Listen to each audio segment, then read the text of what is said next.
plus de fort, il n'a qu'à partir. On ne veut plus fort au pouvoir, il ne nous a rien foutu. 20 ans de carrière, il n'a rien fait, il n'a qu'à dégager, on ne le veut plus, on ne le veut plus. Adala Oumi. Les mains nous sommes attaqués. Les mains nous sommes attaqués. Les mains nous sommes attaqués.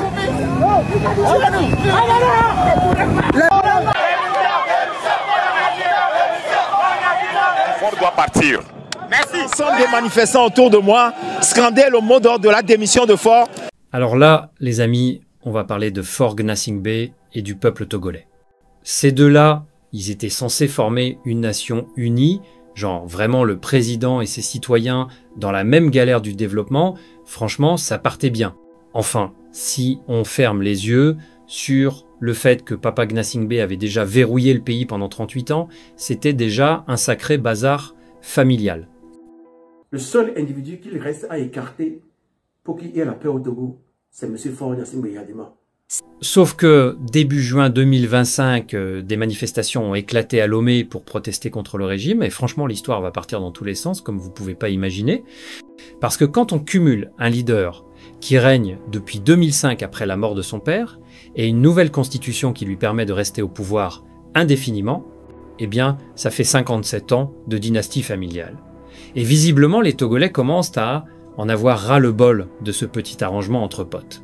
Mais là, la jeunesse togolaise débarque sur les réseaux sociaux et franchement, l'histoire va partir dans tous les sens comme vous pouvez pas imaginer. Alors dans ce monde compliqué qu'est l'Afrique de l'Ouest où les présidents se passent le pouvoir de père en fils comme une entreprise familiale. C'est le peuple qui décide. Nous, on décide que Faure n'a qu'à quitter le pouvoir. Le mandat qu'il a fait, ça suffit comme ça. On n'est rien à foutre avec lui. Le peuple qui a tant souffert, il ne peut qu'être dans la rue. Aujourd'hui, nous n'avons pas les armes, nous n'avons pas les gaz, nous n'avons pas les voitures qui ramassent les gens. Donc nous sommes sortis les mains nues pour dire que ça suffit. Voilà, donc la rue, nous sommes déterminés, la rue va le faire partir. On ne veut plus de fort, il n'a qu'à partir. Chez nous, on n'a pas de sponsors togolais qui nous filent des sous, de boss parisiens qui nous dictent nos scripts, de publics africains aménagés pour pas froisser les susceptibilités diplomatiques. On est ce qu'on appelle un média indépendant. Et ouais, ça existe encore.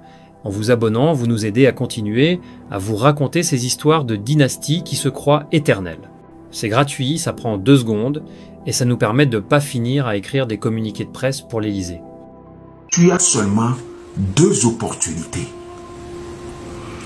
La première, c'est de démissionner et quitter là où tu es. La deuxième, c'est de rester pour affronter cet incident. Fort doit partir. Merci. Ce sont des manifestants autour de moi, scandaient le mot d'ordre de la démission de Faure.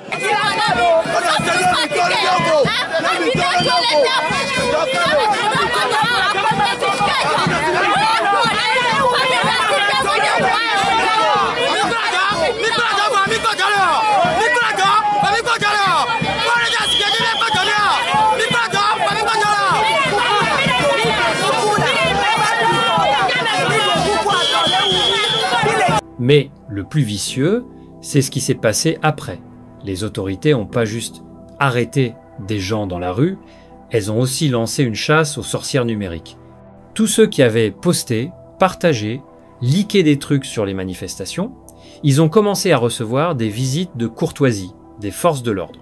L'association des victimes de torture au Togo, à Svito, a tiré la sonnette d'alarme. Les jeunes arrêtés subissent des sévices en détention. Traduction: ils se font tabasser pour leur apprendre à pas embêter le président le jour de son anniversaire. Classe.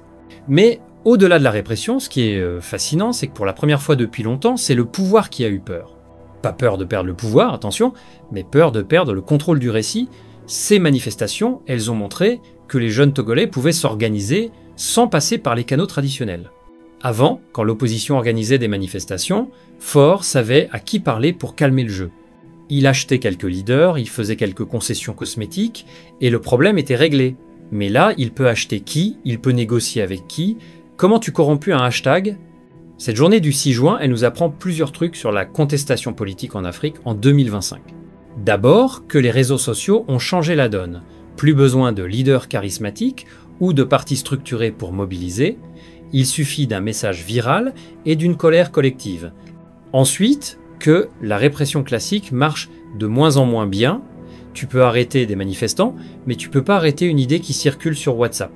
Tu peux fermer Internet temporairement, mais tu peux pas empêcher les gens de télécharger des VPN. Et enfin, que cette génération de jeunes Africains, elle a plus les mêmes inhibitions que ses parents. Ils ont grandi avec Internet, ils voient ce qui se passe ailleurs, ils comparent, et ils se disent « Pourquoi nous, on se taperait une dynastie familiale au XXIe siècle ?» Faure Gnassingbé, c'est un type qui a grandi en pensant que diriger 8 millions de personnes, c'était son job de famille comme d'autres. A été parachevé le coup de force constitutionnel par la mise en place du président du Conseil et du président de la République destiné à inaugurer les chrysanthèmes. Notre réaction est la même dès le début de cette opération-là.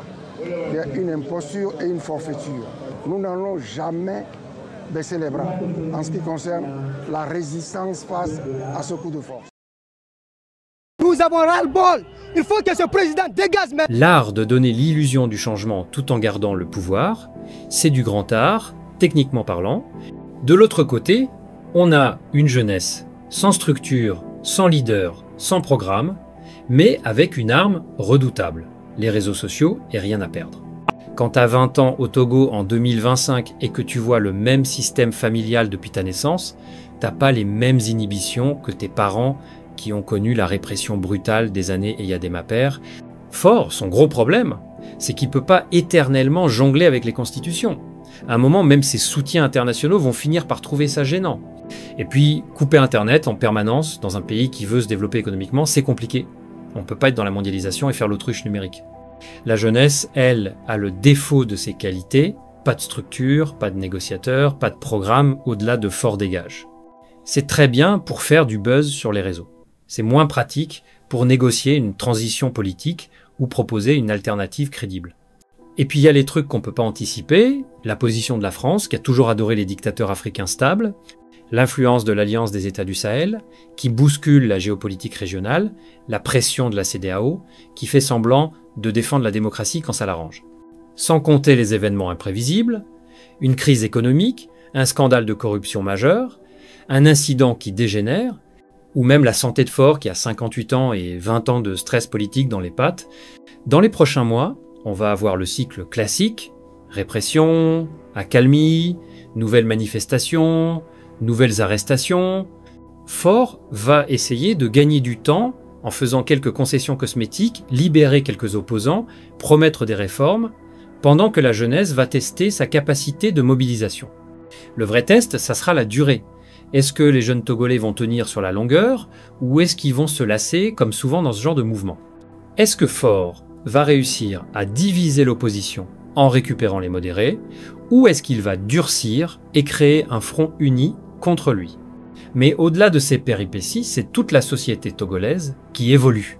Cette jeunesse qui manifeste aujourd'hui, dans 10 ans, elle sera au poste de responsabilité dans l'administration, l'économie, la société civile. Faure peut gagner cette bataille, mais la guerre démographique, elle est perdue d'avance. Cette histoire de gros clash entre un héritier qui veut garder son trône et une jeunesse qui en a marre des arrangements familiaux nous montre encore une fois qu'on n'est vraiment pas sorti de l'auberge côté démocratie africaine.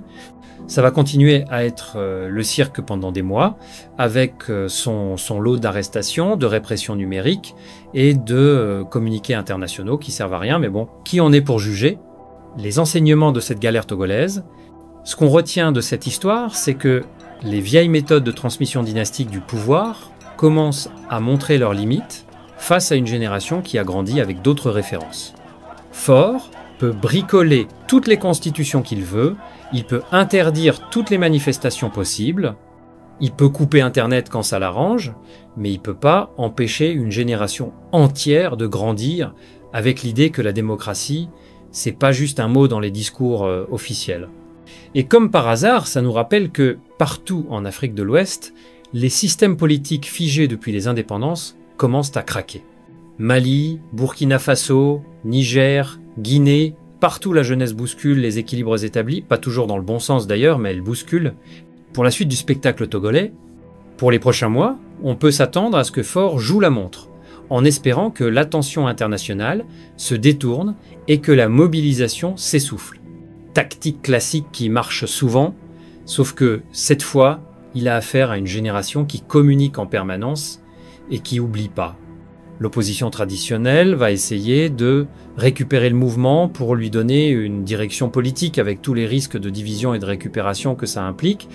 Et les jeunes vont devoir apprendre à transformer leur colère en projet politique s'ils ne veulent pas juste faire du bruit. Si cette petite leçon sur les joies de la transmission dynastique du pouvoir vous a fait réfléchir sur les merveilles de la démocratie africaine moderne, vous savez ce qu'il vous reste à faire. Abonnez-vous, histoire qu'on puisse continuer à décortiquer ensemble les adaptations créatives de nos chers dirigeants face aux aspirations démocratiques de leur peuple.